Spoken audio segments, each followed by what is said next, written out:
St. Eliza Regional Medical Center came alive long before the city did. At 4:45 in the morning, the parking lot lights still burned pale and lonely, casting long shadows across empty asphalt.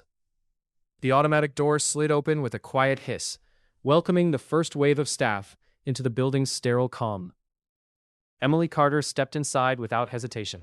She wore navy scrubs, freshly pressed, sleeves rolled down despite the warmth inside. Her shoes were practical, scuffed at the edges, but immaculately clean. Her hair was tied back tightly, no loose strands, no jewelry, except a simple watch on her left wrist. She paused just long enough to badge in. A soft beep. Then she was inside. The hospital smelled the way hospitals always did, antiseptic layered over old coffee, plastic curtains, and something faintly metallic that never quite went away. Overhead lights flickered as systems warmed, and somewhere down the hall, a floor buffer hummed, steady and distant. Emily didn't rush. She never did. She walked with a controlled pace, head up, eyes scanning not out of anxiety, but habit. She noticed things others didn't: a chair slightly out of place near triage, a cart missing one sealed package, a monitor blinking half a second slower than it should. These were not things she commented on. They were things she corrected. By the time the day shift arrived in force, she had already checked supply levels, restocked gloves, verified crash cart seals, and reviewed overnight patient notes without being asked. Her name badge caught the light as she leaned over the nurse's station. E. Carter, RN. Nothing else. No alphabet soup of certifications. No titles. No visible rank. Just nurse. At St. Eliza, that mattered. This was a hospital that loved hierarchy. Doctors spoke loudly and confidently. Residents competed to be seen. Administrators floated through halls with clipboards and practiced smiles, measuring productivity in numbers that never quite reflected reality. And nurses, especially new ones, were expected to blend in. Emily blended perfectly. Too perfectly. When charge nurse Paula flipped through assignments, she barely glanced at Emily. "You're in telemetry today," Paula said. "Rooms 410 through 416. Emily nodded. "Yes, ma'am." Her voice was calm, unremarkable, no accent anyone could place. No nervousness, no eagerness, just calm. That calmness didn't go unnoticed, but it wasn't admired either. "Kind of quiet for a new hire," one nurse muttered as Emily walked away. "Give it time," another replied. "They always start quiet." They didn't know how wrong they were. The first doctor to truly dismiss her was Dr. Malcolm Reeves. Reeves had a reputation that preceded him. Brilliant cardiothoracic surgeon, published, celebrated, feared. He stood at the nurse's station, mid-morning, white coat pristine, coffee untouched, reviewing a tablet with narrowed eyes. Emily approached respectfully. "Dr. Reeves," she said softly. He didn't look up. "Room 412, she continued. Telemetry showing increasing premature ventricular contractions, blood pressures trending down. Reeves exhaled sharply. "I'm aware of the patient," he said. "Cardiology's following." "Yes, sir. I said I'm aware." His eyes finally lifted, sharp and dismissive. "Stick to your scope."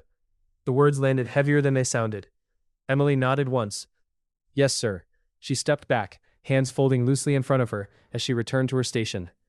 A resident nearby smirked. "She's new," he whispered to another. "Still thinks people listen." Emily pretended not to hear, but she did.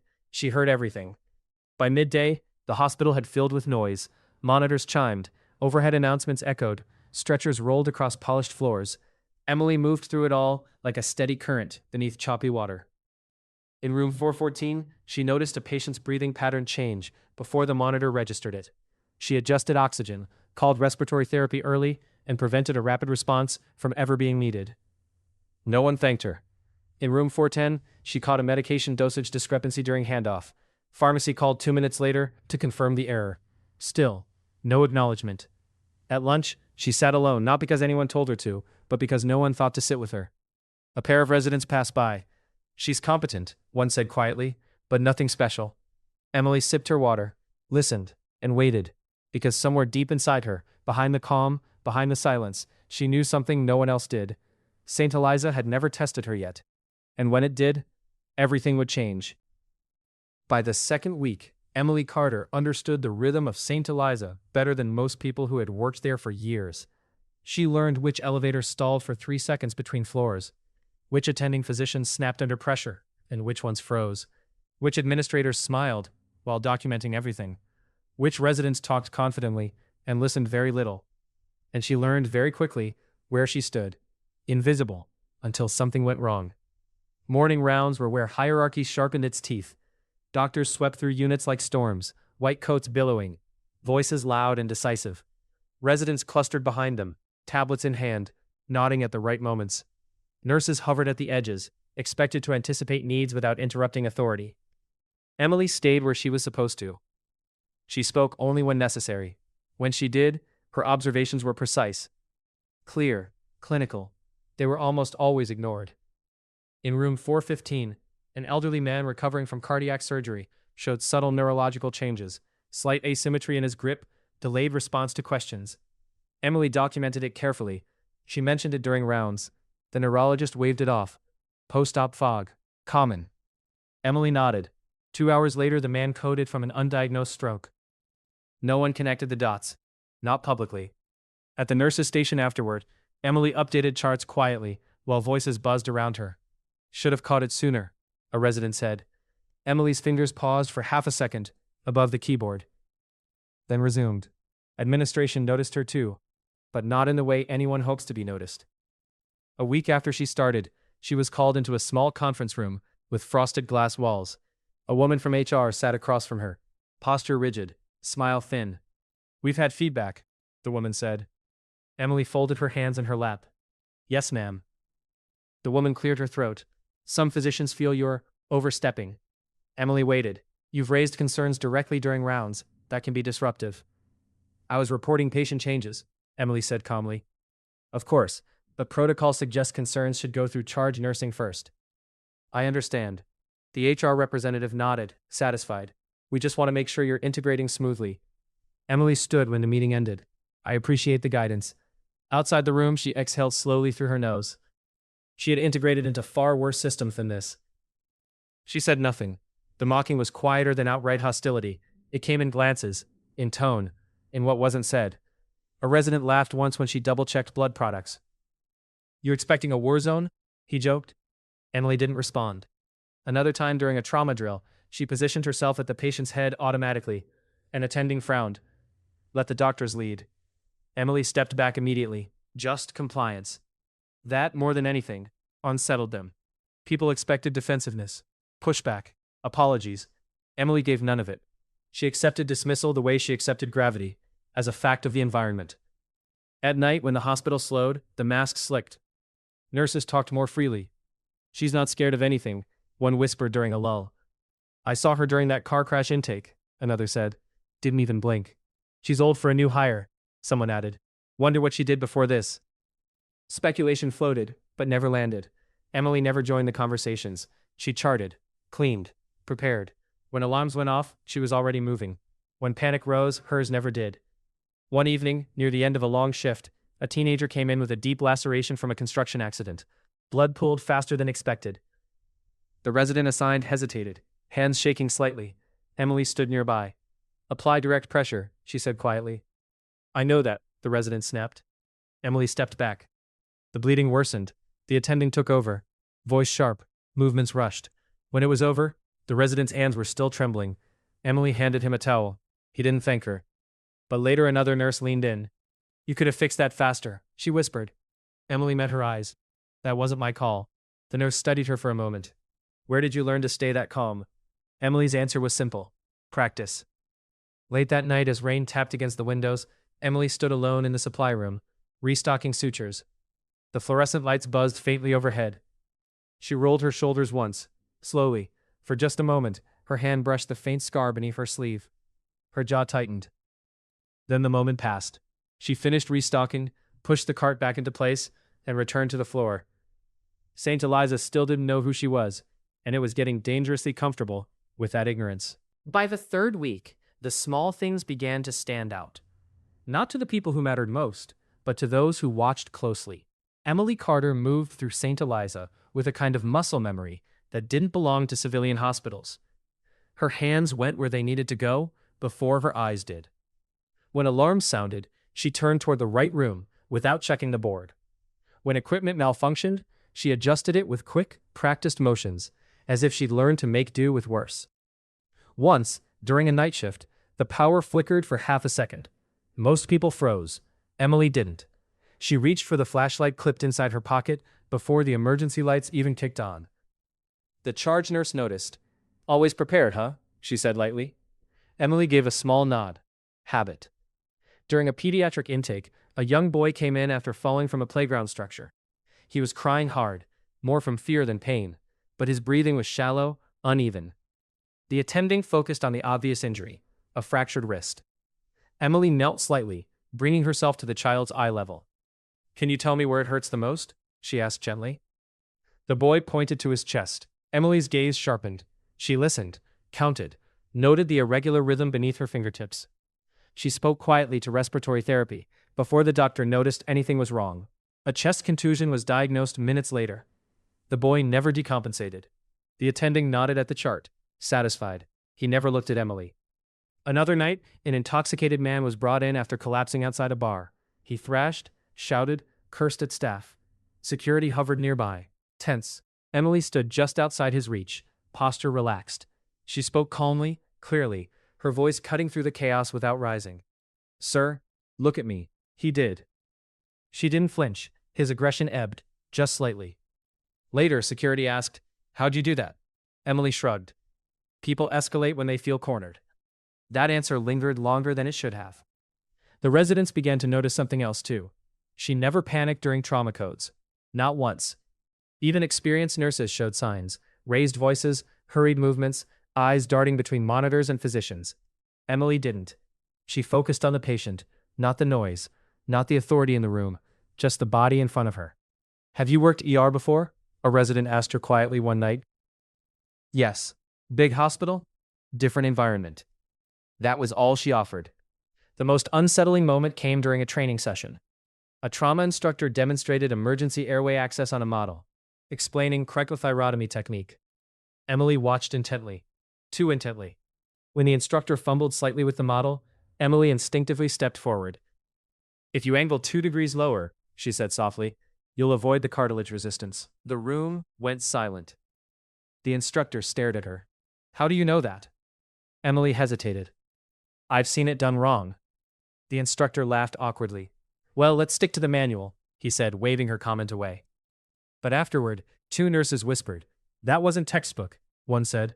"That was experience." Despite all of this, nothing changed. Emily was still the quiet nurse, still corrected for speaking out of turn, still reminded of her place. One afternoon, Dr. Reeves snapped at her for calling cardiology directly. "Chain of command exists for a reason," he said sharply. Emily met his gaze. "I was concerned about time." "You don't decide that." "Yes, sir." She stepped away. Her hands were steady, but something behind her eyes darkened. At home, Emily lived alone in a modest apartment. No photographs lined the walls, no trophies, no uniforms. Just clean surfaces and a few books. Medical texts older than most residents. Pages worn thin. On her kitchen table lay a folded letter she never opened. The return address was military. She slid it into a drawer, closed it carefully, and turned out the light. Back at St. Eliza, rumors circulated. "She's overqualified," someone said. "No, she's just cautious," another replied. "She moves like she's seen worse." But worse than what? No one asked her, and Emily never offered. Because the truth had weight, and weight was something you only revealed when necessary. The morning began like any other. Too quiet. That was what Emily noticed first. Hospitals never truly slept, but they had rhythms, waves of noise and movement that rose and fell predictably. That morning, the rhythm felt off. Conversations were muted. Monitors chimed less often. Even the elevators seemed slower, as if the building itself were holding its breath. Emily arrived early again. She checked the assignment board, scanned patient statuses, and reviewed overnight notes. Nothing alarming. Nothing urgent. And yet, she felt it. A tightening behind the sternum. A subtle alertness she hadn't needed in a long time. She ignored it. Experience had taught her that anticipation without evidence led nowhere useful. Still, she prepared more than usual. She verified crash carts personally, confirmed blood supplies, checked airway kits twice. A resident passed by and chuckled. "Expecting something dramatic?" Emily looked up from the cart. "No," she said evenly. "Just making sure we're ready." He shrugged. "Always are." She didn't respond. By late morning, the ER filled. Minor injuries, routine admissions, nothing that raised voices or triggered alarms. Emily rotated between telemetry rooms, her presence calm, unobtrusive. In room 412, the same cardiac patient from weeks earlier was improving. Telemetry stabilized. Blood pressure held steady. Progress. At the nurse's station, Dr. Reeves stood again, issuing orders with clipped efficiency. "Let's move quickly," he said. "Cardiothoracic consult at 1400. A junior doctor glanced at Emily. "Can you prep the patient?" "Yes." As she turned to go, Reeves added without looking up, "And don't adjust anything without clearing it." Emily paused, turned back. "Yes, sir."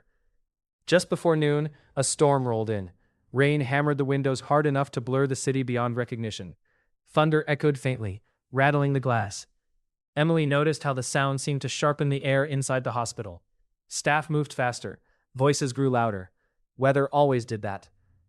At 12:17 p.m., the first call came over the radio. Possible medical emergency at the airport. Male collapse near baggage claim. The triage nurse looked up. "Airport's 20 minutes out," she said. Emily noted the time. She didn't know why she remembered it. 15 minutes later, a second call. Patient deteriorating. Possible cardiac involvement. The ER charge nurse straightened. "Trauma bay on standby." Emily was already moving. She prepped the bay with practiced efficiency, laying out equipment, checking suction, positioning monitors. Her movements were quiet but purposeful. A resident watched her. "You always do that so early?" She glanced up. "Minutes matter." He nodded, uneasy. At 12:41 p.m., the ambulance doors burst open. Rain-soaked paramedics rushed in, shouting details over the roar of the storm. 28-year-old male, collapsed suddenly. History of prior injury. The gurney slammed into the trauma bay. Emily's eyes locked on the patient immediately. Muscular build, military haircut, tattoos partially obscured by blood-soaked clothing. His skin was pale. Too pale. His chest rose unevenly beneath the oxygen mask. A medic shouted, "We lost him once en route. Got a pulse back." The heart monitor beeped irregularly. Emily moved to the foot of the bed. She watched the chest, not the screen. As staff crowded in, authority took over. Doctors barked orders, residents scrambled, nurses responded. Emily followed commands precisely. IV lines placed, blood drawn, vitals shouted. But something wasn't right. She saw it in the way the patient's chest wall moved. Restricted, tense. She leaned closer, listened. The heart sounds were muffled. She felt the pressure beneath her fingers. Her jaw tightened. "BP dropping," someone called. The monitor began to scream. Ventricular fibrillation. "Clear." The shock jolted the patient. Nothing. Emily's eyes flicked to the clock. 12:44 p.m. Seconds slipped away. She stepped forward. "Doctor," she said calmly, "I think he's tamponading." The attending glanced at the monitor, then at her. "We'll confirm with imaging." "We don't have time," Emily replied. The attending frowned. "This is a surgical decision." Another shock. Nothing. Emily looked at the patient's face. Young, strong, alive minutes ago. She took a breath and waited. Dr. Reeves burst into the room, rainwater still clinging to his coat. "What do we have?" he demanded. The attending rattled off details. Reeves listened, then shook his head. "We're not doing an ER thoracotomy without confirmation." "He's crashing," someone said. "We wait." Emily felt the familiar edge return, the one she'd buried for years. She stepped closer. "Dr. Reeves," she said, voice steady, "if we don't relieve the pressure now, he'll die." Reeves turned sharply. "And who exactly are you to make that call?" The room went silent. Emily met his gaze. "I'm the nurse assigned to his care." Reeves scoffed. "Then do your job, and let us do ours." The flatline screamed. A single relentless tone cut through the trauma bay, louder than the storm outside, louder than the shouting voices now scrambling to catch up to reality. Stark compressions. Hands moved. Too many hands, colliding, adjusting, hesitating. Someone fumbled with a bag valve mask. Another reached for epinephrine. Orders overlapped, contradicted, tangled. Emily Carter stood perfectly still for half a second. Not frozen, focused. She watched the Marine's chest, not rising, not falling the way it should. She saw the subtle distension along the left side. The jugular veins stood out unnaturally, swollen beneath pale skin. She'd seen this before. Not in rooms like this. Not with floors this clean and lights this bright, but she knew it. "Pulse check," the attending called. Nothing. Another shock, charged to 200. Emily felt the room pulling backward in time. Not memories, instincts. The body on the table wasn't a patient anymore. It was a problem that had to be solved immediately, or it would become a death. "Clear." The shock snapped the Marine's body upward, then nothing. The monitor remained flat. A resident looked at the attending, eyes wide. We're losing him. The attending swallowed. Cardiothoracic is, I'm here, Dr. Reeves snapped, pushing forward. He took in the scene quickly, eyes sharp, calculating. How long down? 2 minutes since last pulse, someone answered. Reeves nodded once. Continue ACLS. Emily stepped forward again. Her voice didn't rise. Doctor, the heart isn't failing. It's being compressed. Reeves turned on her, irritated. We're not opening a chest in the ER on a hunch. It's not a hunch. Oh? Reeves said coldly. And what exactly is it based on? Emily didn't answer right away. She looked down at the Marine, at the scars barely visible near his collarbone, at the rigidity of his chest wall, at the way the blood pressure had collapsed too fast, too completely. She spoke softly. Prior trauma, muffled heart sounds, distended veins, sudden arrest. The room went quiet again. A resident whispered, That's Beck's triad. Reeves shot him a look. Enough. Get imaging. We don't have time for imaging, Emily said. Reeves rounded on her fully now. You are dangerously out of your depth. The words landed hard. Emily didn't flinch. The monitor stayed flat. A nurse at the head of the bed was crying quietly now, still bagging, still working. Seconds were bleeding away. Emily made a decision. She reached for the scalpel. Stop her, Reeves barked, but no one moved fast enough. Emily was already prepping. She moved with a speed that wasn't rushed, just exact. Gloves on, sight identified, angle measured by instinct, not memory. Someone shouted her name. She didn't look up. She incised. Blood spilled instantly, dark and pressurized. Gasps filled the room. Emily didn't hesitate. She inserted her hand into the chest cavity, fingers navigating anatomy as if she'd never left it. She found the pericardium, tense, swollen. She released it. Blood rushed out. Pressure dropped. Pulse, someone shouted suddenly. The monitor flickered. Then, a heartbeat, weak, but real. The room froze. Emily compressed gently, adjusting, sealing, controlling the chaos she had unleashed with deliberate calm. Pressure dressing, she said. Now. A resident scrambled to comply. The Marine's color shifted, just slightly. Pink returned where gray had lived seconds ago. A breath escaped someone's mouth. Relief, disbelief, fear. Dr. Reeves stared.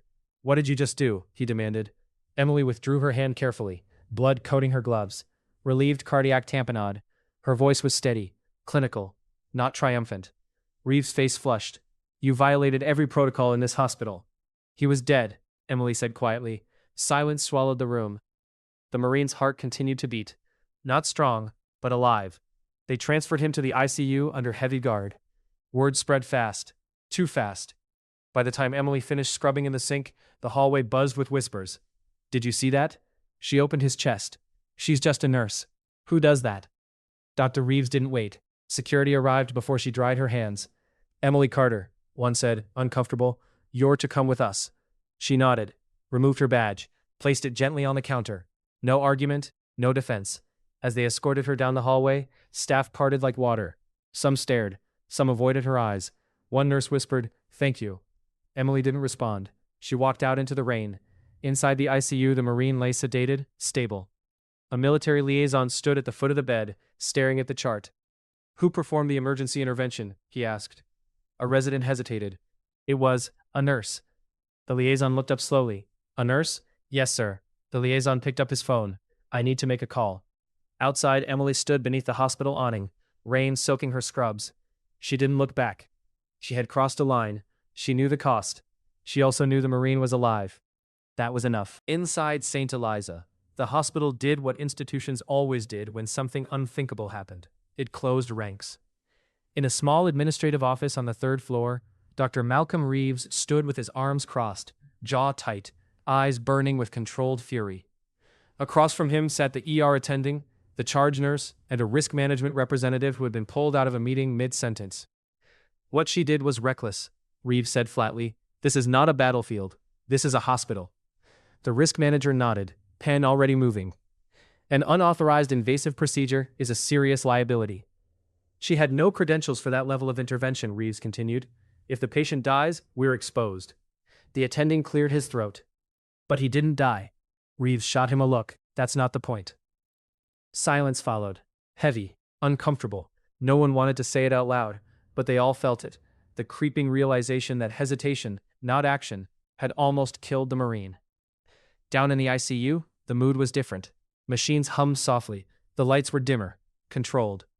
The Marine's chest rose and fell under mechanical assistance. His heart rate was steady now, supported, monitored second by second. A cardiology fellow stared at the imaging on the screen, brow furrowed. This intervention, it was perfectly placed, he murmured. A nurse beside him whispered, she didn't hesitate. The fellow looked up. Who trained her? No one answered. Outside, the rain had slowed to a mist. Emily Carter sat on a bench beneath the overhang, hands folded loosely in her lap. Her scrubs were still damp. Blood stained the cuffs, where she hadn't noticed it earlier. She stared at nothing in particular. Her breathing was steady. Security had offered to escort her to her car. She declined. They didn't know what to do with her after that. Inside her chest, something old and familiar stirred. Not pride, not fear, but the quiet acceptance of consequence. She had made the call. She would live with it.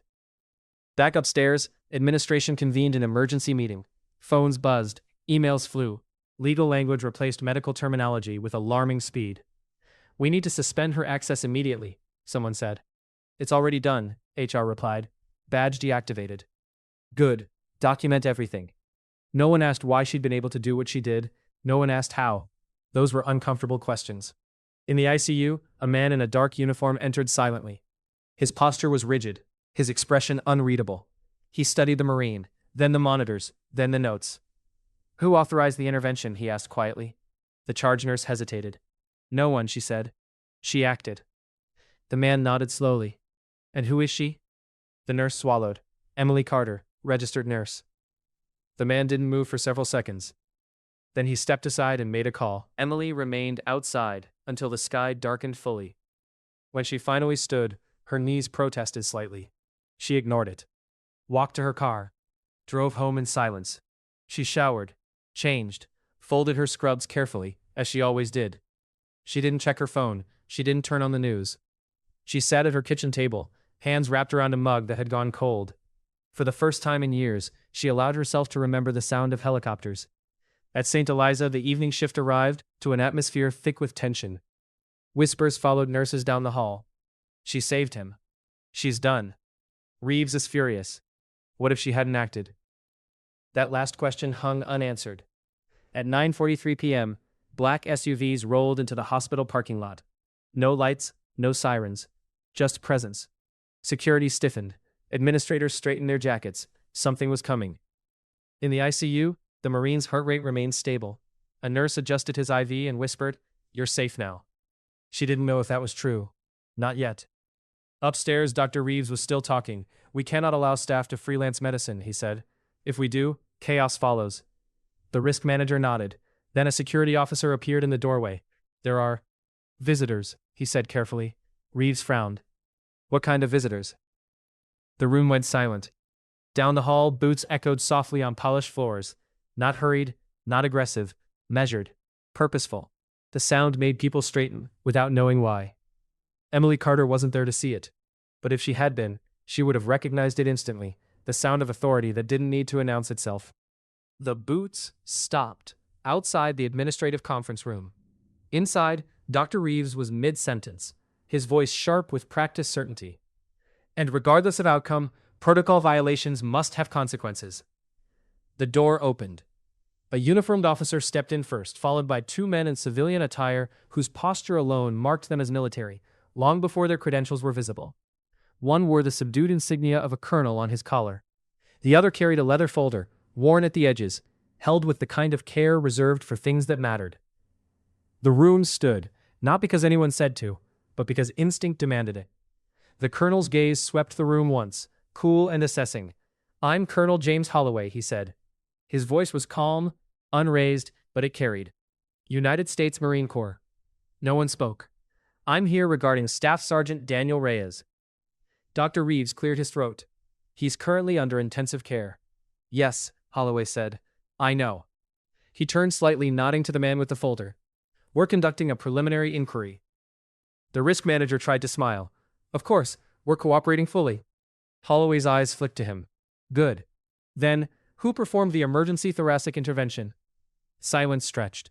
The attending shifted uncomfortably. "It was a nurse," he said finally. Holloway waited. A nurse, he repeated. Name? Emily Carter. The colonel's expression didn't change, but something in his eyes sharpened. Across town, Emily sat in her apartment, lights off except for the glow of the street lamp filtering through the blinds. She stood at the sink, staring at her hands. They were clean now, they always were. She flexed her fingers slowly. Muscle memory didn't fade, you just learned to live with it. A knock came at the door. Not loud, controlled. She froze, then exhaled, and opened it. Two uniformed officers stood outside. One spoke gently. Miss Carter, we need to ask you a few questions. Emily nodded. Of course. She didn't ask why. She already knew. Back at St. Eliza, the inquiry moved fast. Too fast for administrators to spin. Colonel Holloway stood at the foot of the Marine's bed, eyes fixed on the steady rise and fall of his chest. He went down fast, Holloway said quietly. Cardiac tamponade following old shrapnel injury. The cardiologist nodded. Yes, sir.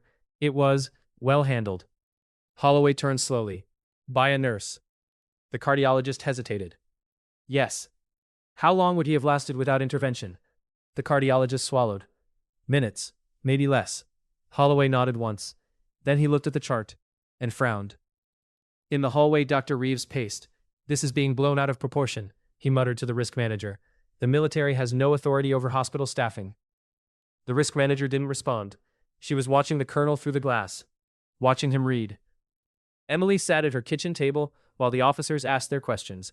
They were polite, professional, not accusatory. Where did you train, Miss Carter?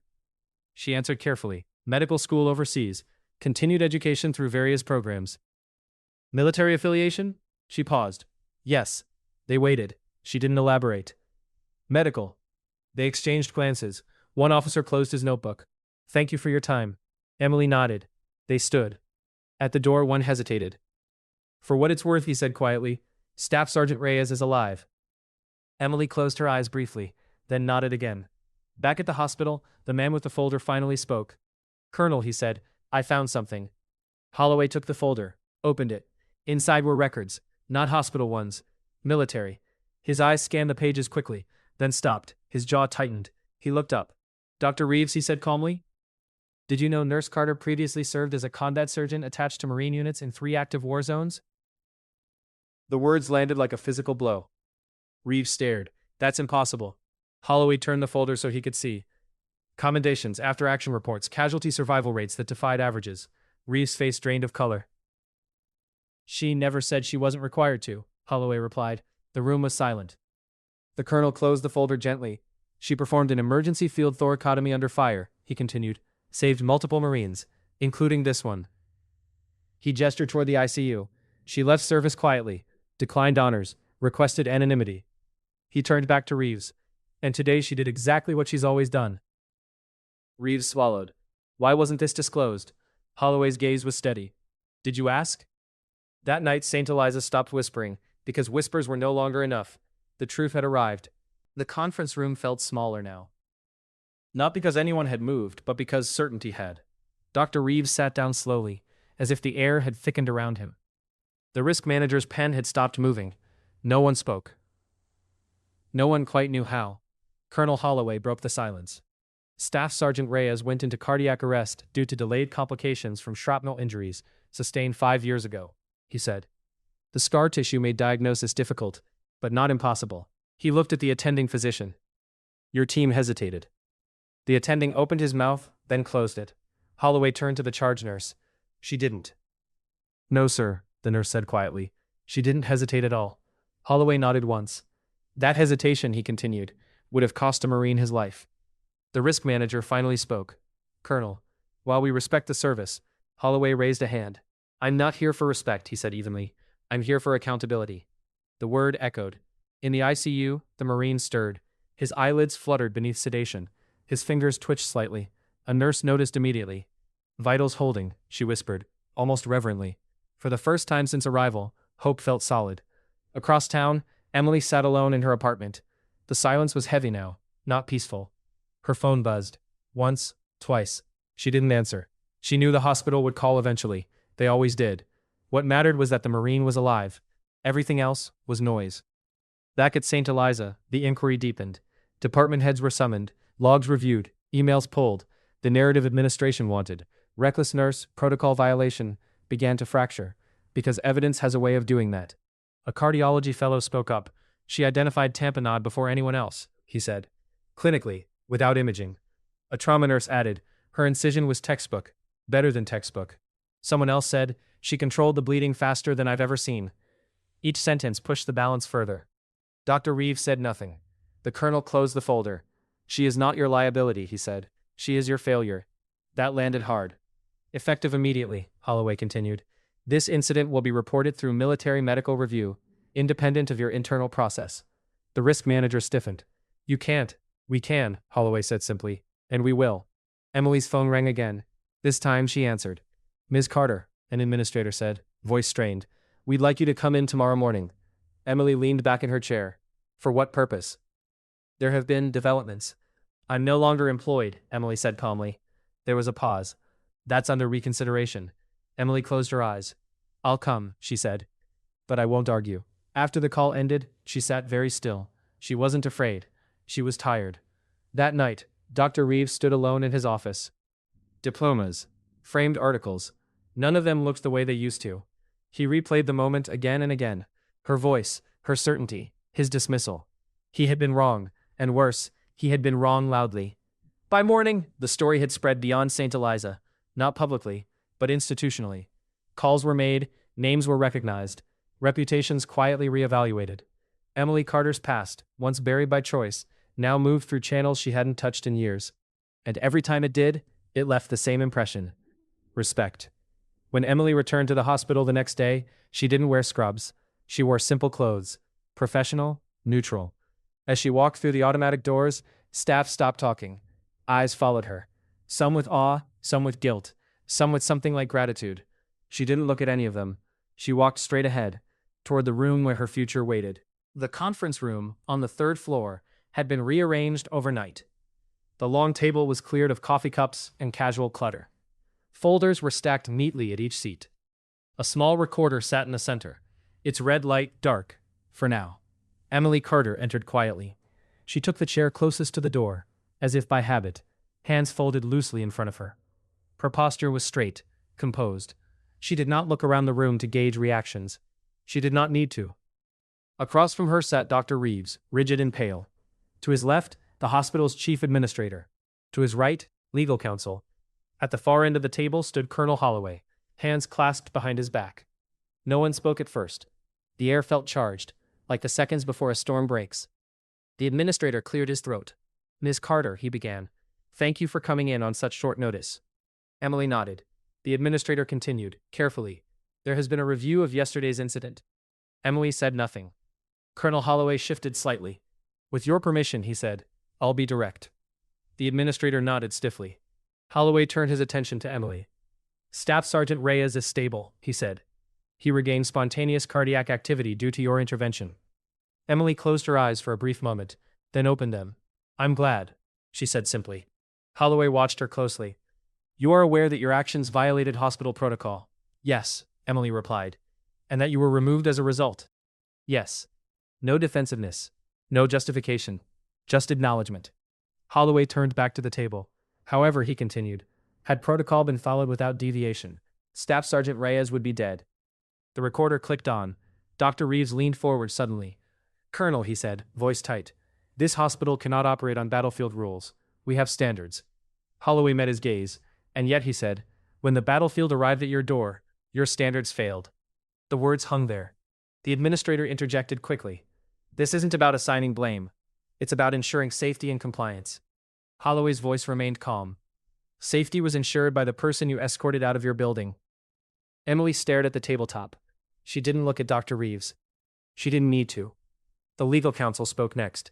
There are credentialing issues. Ms. Carter did not disclose. I disclosed what was required, Emily said quietly. All eyes turned to her. She lifted her gaze, not defiantly but steadily. My nursing license is valid. My role was clear. Holloway nodded. She was under no obligation to list prior military assignments, he said, especially given her request for anonymity. The administrator frowned. Request for anonymity? Holloway turned a page in his folder. After her final deployment, Ms. Carter declined promotions, honors, and public recognition. She requested reassignment to civilian life under reduced visibility. He looked up. She didn't want to be known. Silence followed. Dr. Reeves exhaled sharply. Why? He asked, almost involuntarily. Emily did not answer. Holloway did. Because sometimes, he said, survival costs more than people expect. Dr. Reeves leaned back, chastened. The administrator rubbed his temples. This puts us in a difficult position, he admitted. Public exposure, liability. Holloway's gaze hardened slightly. The military will handle exposure. As for liability. He paused. Let me be clear. If Ms. Carter had not acted, the liability would be immeasurable. The recorder hummed softly. Emily finally spoke again. If I may, she said. Everyone turned toward her. I didn't act to challenge authority, she said. I didn't act to prove anything. I acted because a man was dying. Her voice didn't waver. If that's incompatible with this hospital, she continued, then my decision to leave stands. The administrator opened his mouth. Holloway raised a hand. She's not asking for reinstatement, he said. She's offering you dignity. That landed harder than any accusation. The reckoning did not arrive with shouting or headlines. It came quietly, methodically, through sealed emails, official letters, and conversations held behind closed doors, where titles mattered less than truth. 2 days after the incident, St. Eliza received a formal notice from a federal oversight committee coordinating with military medical review. It requested documentation. Every detail of the response, every name involved, every minute accounted for. The tone was polite, unyielding. Administrators complied. They had no choice. Dr. Reeves sat alone in his office, reading through Emily Carter's military file. Not the summaries, the reports, field hospital logs, casualty statistics, notes written in a steady, unembellished hand. One report stopped him cold. Emergency thoracotomy, performed under indirect fire. Patient revived. Surgeon continued care for additional 6 hours without relief. Reeves leaned back slowly. The woman he'd dismissed as out of her depth had done what most surgeons would never experience, and survived it, repeatedly. He closed the file, and for the first time in years, he felt small. In the ICU, Staff Sergeant Reyes was awake now, weak but conscious. A Marine guard stood outside his room, respectful but ever present. Colonel Holloway entered quietly. "How are you feeling, Sergeant?" he asked. Reyes smiled faintly. "Like I got hit by a truck," he rasped. Holloway chuckled softly. "You nearly did." Reyes grew serious. "I was told a nurse saved me." Holloway nodded. Reyes stared at the ceiling. "I don't remember much," he said, "but I remember a voice. Calm, like everything was under control." Holloway said nothing.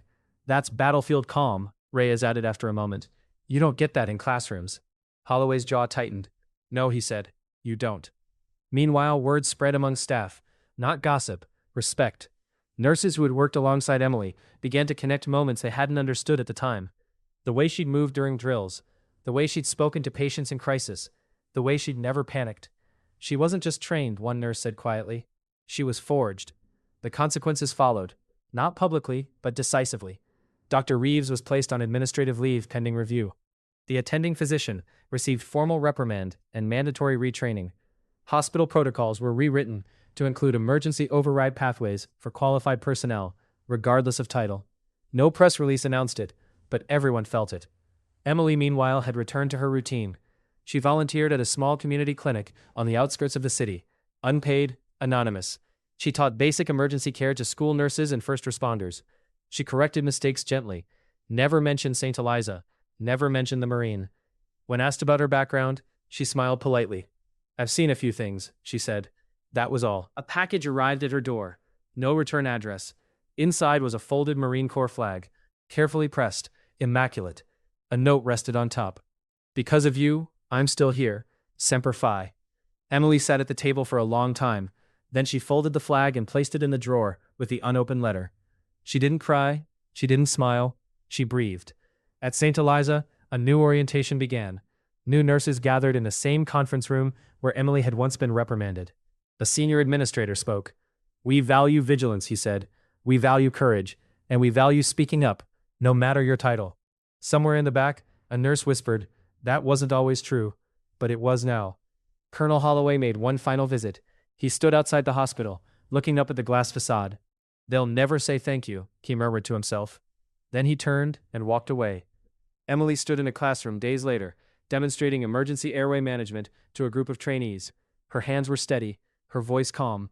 "Remember," she said, "the patient doesn't care who you are, only that you're ready."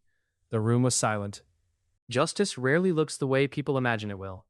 There were no public apologies delivered at podiums, no dramatic firings announced to waiting cameras, no viral clips or trending hashtags that reduced the truth to something easy to consume. What happened instead was quieter and far more permanent. At St. Eliza, the changes settled in like a new gravity. Morning rounds slowed, questions were asked that hadn't been asked before, nurses were invited, genuinely invited, into discussions that once excluded them by default. It wasn't perfect, but it was different, and everyone knew why. Dr. Reeves returned weeks later, his authority diminished in ways no title could restore. He spoke less, listened more. When nurses raised concerns, he no longer waved them away. Once, during a complex cardiac consult, a young nurse hesitated before speaking. Reeves waited. "Yes," he said. The room noticed. The nurse spoke. The patient benefited. Nothing more was said. The attending physician who had frozen in the trauma bay attended mandatory retraining sessions. He never defended himself, never blamed protocol. When asked during one session what he'd learned, he answered honestly, that certainty can be more dangerous than doubt. No one argued. In the ICU, Staff Sergeant Reyes recovered steadily. Physical therapy was slow, pain constant. But he was alive. One morning, as sunlight filtered through the window, he asked his nurse a question he'd been holding back. "Do you know where she is?" he asked quietly. The nurse adjusted his IV. "She doesn't work here anymore," she said. Reyes frowned. "Did she get in trouble?" The nurse hesitated. "She saved your life," she said. "But yes." Reyes closed his eyes. That didn't sit right. Colonel Holloway visited him later that day. Reyes didn't waste time. "I want to see her." Holloway shook his head gently. "She doesn't want that." Reyes clenched his jaw. "She deserves more than silence." "She chose silence," Holloway replied. "That matters." Reyes stared at the ceiling. "Then at least let me say thank you." Holloway considered that. Finally, he nodded. Emily received another envelope days later. Inside was a handwritten letter. The handwriting was uneven, clearly written with effort. "Ma'am, they told me you didn't want recognition. I get that. But I needed you to know something. When everything stopped, your voice didn't. That mattered. I don't remember your face. I remember calm. I remember order. That's what brought me back. I'm going home because of you." Emily folded the letter carefully, placed it beside the flag, and returned to her work. At the community clinic, she became known simply as Ms. Carter. Not doctor, not nurse, just someone people trusted. When emergencies happened, she took charge without announcing it. When they passed, she stepped back just as easily. She taught, in classrooms and training rooms, where mistakes could be corrected before they cost lives. She never mentioned St. Eliza. But sometimes when students asked questions that cut close to the bone, she paused just long enough to choose the right words. "Protocols exist for a reason," she would say. "But judgment exists for moments when time runs out." They wrote it down. They remembered it. Months later, St. Eliza implemented a new award, not publicized widely, not flashy. It recognized staff who acted decisively under pressure, regardless of rank. The first year, no one was nominated. The silence felt appropriate. One evening, Emily stood outside the clinic, watching the sun dip below the horizon. A young paramedic approached her hesitantly. "Miss Carter," he said, "can I ask you something?" She nodded. "How do you know when to act, when everyone else is waiting?" Emily thought for a moment, then answered, "When waiting becomes the risk." The paramedic nodded slowly. "Thank you." He walked away. Emily stayed where she was. Justice had been served. Not with spectacle, but with change. And change, she knew, was harder to undo. Time passed. Not dramatically, not cleanly. Just the way it always does. Quietly, relentlessly, carrying moments forward until they settle into memory. Emily Carter built a life that very few people can see from the outside. She worked mornings at the community clinic, afternoons teaching emergency response to nurses, EMTs, and school staff. She kept her apartment sparse, her routine steady. She slept well most nights. Some nights, she didn't. On those nights, she sat at her kitchen table, the folded flag nearby, the letters untouched in their drawer, and reminded herself that survival didn't always come with peace. Sometimes it came with purpose instead. At St. Eliza, the story became institutional lore. Not the details, the lesson. New staff heard it secondhand. A nurse who saved a life when no one else would. A moment when titles failed. A reminder that medicine at its core was about courage. Her name was rarely mentioned, but her presence lingered. One afternoon, Emily was invited to speak at a small training conference. No banners, no cameras. Just rows of folding chairs and tired professionals looking for something practical. She stood at the front of the room, hands clasped loosely. "I'm not here to tell war stories," she said calmly, "and I'm not here to challenge systems." A few people shifted in their seats. "I'm here to remind you that the patient is the priority. Always. Everything else is secondary." She demonstrated procedures, explained decision-making under pressure, answered questions honestly, but never glorified the moments when lives hung in the balance. When someone asked her why she left the military, she paused. "Because I wanted to help without being seen," she said simply. No one pressed further. Weeks later, Emily received one final call from St. Eliza. The administrator spoke carefully. "We'd like to formally offer you a position," he said. "Expanded scope, leadership role, on your terms." Emily listened without interrupting. When he finished, she thanked him, then declined. "I'm where I need to be," she said.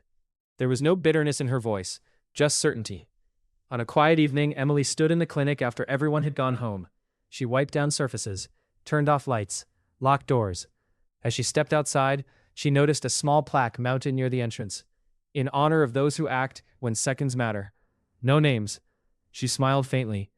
Somewhere else in the country, Staff Sergeant Reyes walked unassisted for the first time. Pain flared. He pushed through it. He carried a memory with him, not of fear or darkness, but of calm, of hands that knew what to do, of a voice that didn't waver. Emily drove home under a sky streaked with orange and gold. She rolled down the window, let the air in. She didn't need applause, she didn't need recognition. She had chosen something better: service without ego, skill without spectacle, justice without revenge. And that, she knew, was the truest kind of victory. Because the world is full of people who speak loudly, but it is changed, quietly, by those who act when no one is watching. Like, subscribe, and comment what you would have done.